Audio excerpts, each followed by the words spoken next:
Muito obrigado, senador veneziano, a quem desde já cumprimento. Muito bom dia a todos, a meus companheiros de mesa, meus colegas advogados, a doutora Cristiane Damasceno, aqui da UAB-DF, em cuja seccional também sou inscrito, nosso colega, doutor Marco Vilar, doutor João de Deus Quirino, da UAB da Paraíba, meus colegas do lado de cá, doutor Fernando Marcelo, doutor Leonardo Quintans, a todos os presentes, muito bom dia.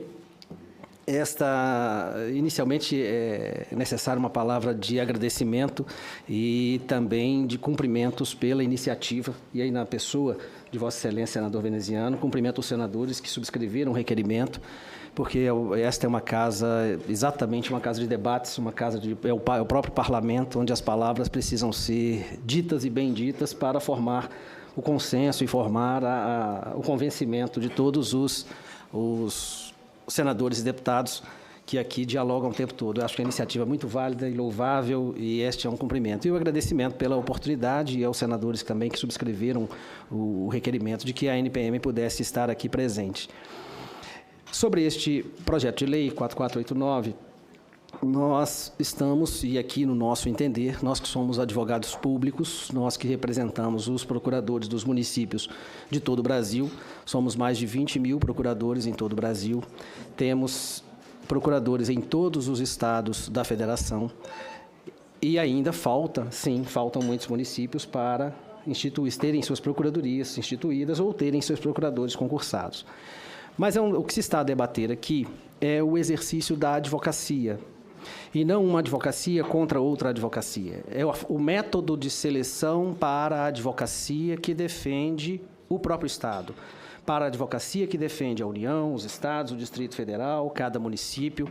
Qual é o modelo que nós vamos usar, ou que a legislação e o ordenamento jurídico brasileiro vai usar para selecionar estes profissionais? Nós temos dois hoje, e já previstos na legislação, desde a Constituição até as leis, o concurso público e a licitação.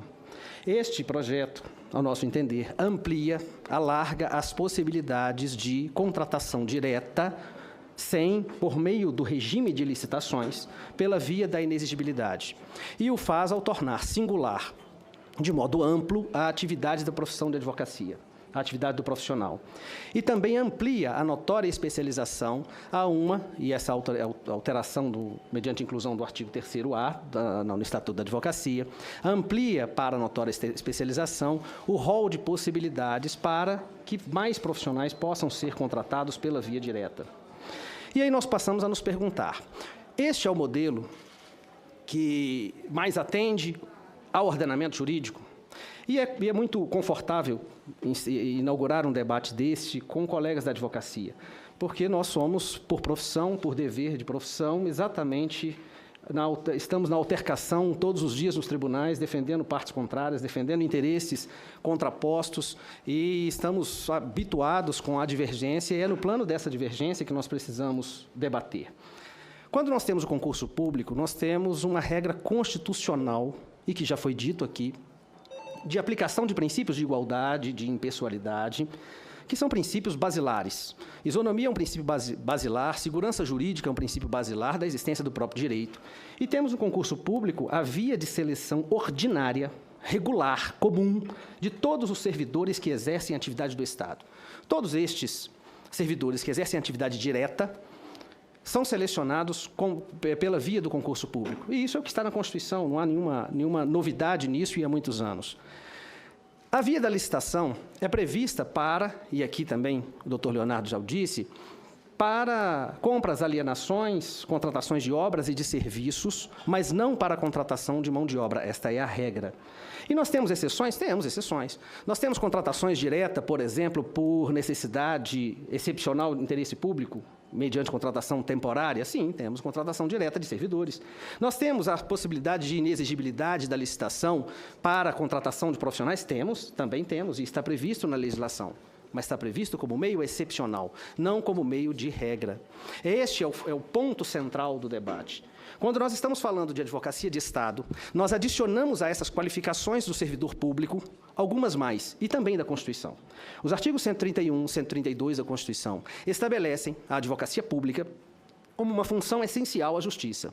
Além do servidor público, que exerce as funções ordinárias da administração, nós temos estes advogados que, para defenderem o Estado, exercerem a representação judicial ou a consultoria jurídica da União, dos Estados, do Distrito Federal, dos municípios, eles precisam de eles têm uma qualificação a mais. A função essencial, a justiça, mediante aquele concurso acompanhado pela Ordem dos Advogados do Brasil, é um método de seleção que a Constituição elegeu como uma qualificação adicional para a seleção desses profissionais. Isso tem uma razão? Tem uma razão principiológica e constitucional, sim. Nós estamos...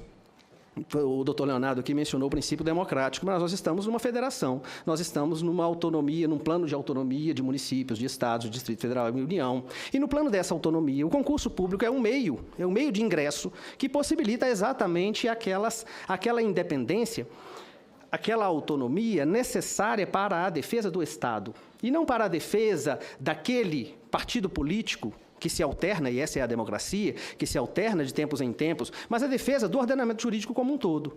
É o único meio, ele é o eficaz? Não, ele é o previsto. Ele é o previsto como condição de igualdade, como condição de impessoalidade.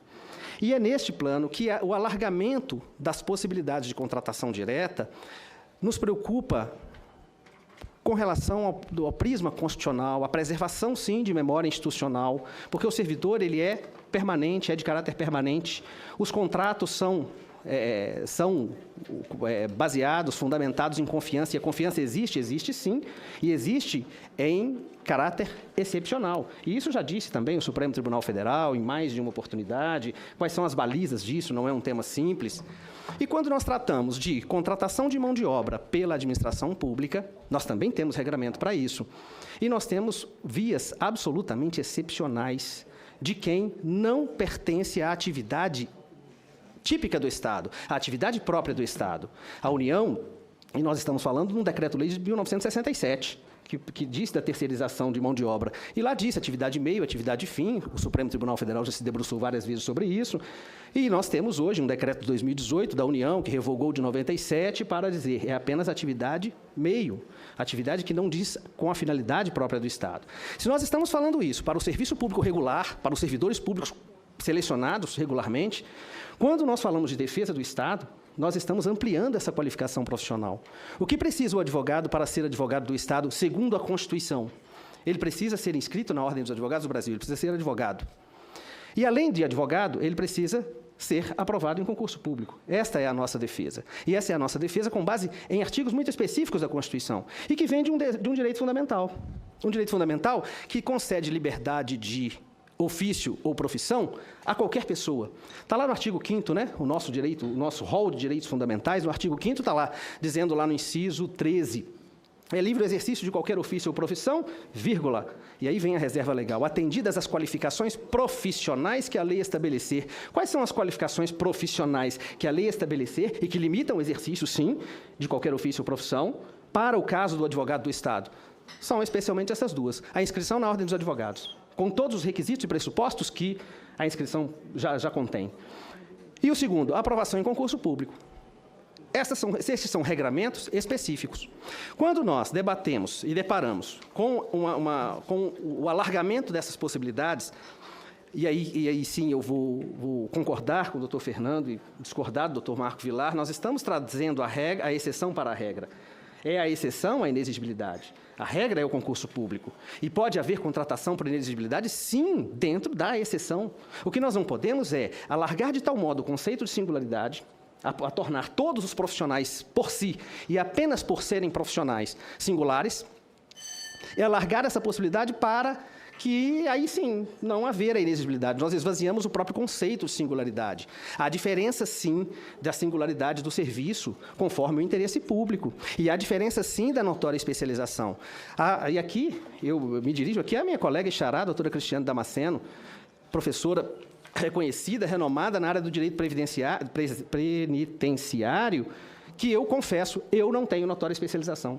Somos ambos advogados? Sim, temos as mesmas qualificações profissionais da advocacia? Sim, mas eu não me reconheceria, de forma alguma, na igualdade de especialização que tem a doutora Cristiane, porque eu não tenho a especialidade e não conheço o direito penitenciário, além daquelas lições de faculdade breves que aprendi na graduação. E aqui a qualificação profissional que ela estabeleceu, sim, a qualifica. Para, eventualmente, ser contratada por esta especialização, sim, por esta. E para um conjunto genérico de contratos de advocacia, de assessoria jurídica, um contrato que abranja toda a assessoria jurídica do município, este nos parece que precisa haver o concurso público. E também não nos parece razoável, e aqui já caminhando para encerramento, que a falta... o velho círculo vicioso. Mas o município que não tem a estrutura, ele precisa contratar porque ele não tem a estrutura. Então, se contrata, o serviço já está sendo prestado, então ele nunca terá a estrutura. Nós precisamos estruturar. Nós precisamos garantir a estrutura mínima. E nós temos instrumentos para isso? Temos instrumentos para isso. Instrumentos, inclusive, e aqui eu não vou aprofundar nas questões econômicas, eu quero me ater às questões jurídicas e políticas, as implicações, mas há também estudos econômicos. O Tribunal aqui de Contas do Estado de Goiás fez um estudo e ele concluiu diretamente, ele avaliou os municípios do Estado de Goiás. É mais barato ter o servidor efetivo como advogado do Estado do que a contratação. E ele fez isso com dados empíricos, durante um período de tempo em que ele avaliou o valor das contratações de escritórios e chegou à conclusão, por exemplo, que numa cidade de 3 mil habitantes, o que se gastou com assessoria jurídica daria para contratar 15 profissionais, pela média também salarial, que é paga a esse porte, e que o tribunal fez esse levantamento, 15 profissionais da advocacia. Quando nós sabemos que um município desse porte, dessa expressão de 3 mil habitantes, não necessitaria de uma advocacia com 15 ou 19 profissionais para a prestação jurídica. Então, ainda que se fôssemos avançar para o ponto de vista econômico, ainda assim nós depararíamos com dados que demonstram a necessidade, ou demonstram que existe, sim, a possibilidade econômica de implantação das procuradorias. Então, com essas breves palavras e, mais uma vez, agradecendo, é que nós entendemos, advogados que somos, que existe diferença de singularidades do serviço e existe diferença de notória especialização, sim, entre os profissionais que defendem o Estado brasileiro no seu conjunto. Muito obrigado, senador Veneziano, e bom dia a todos.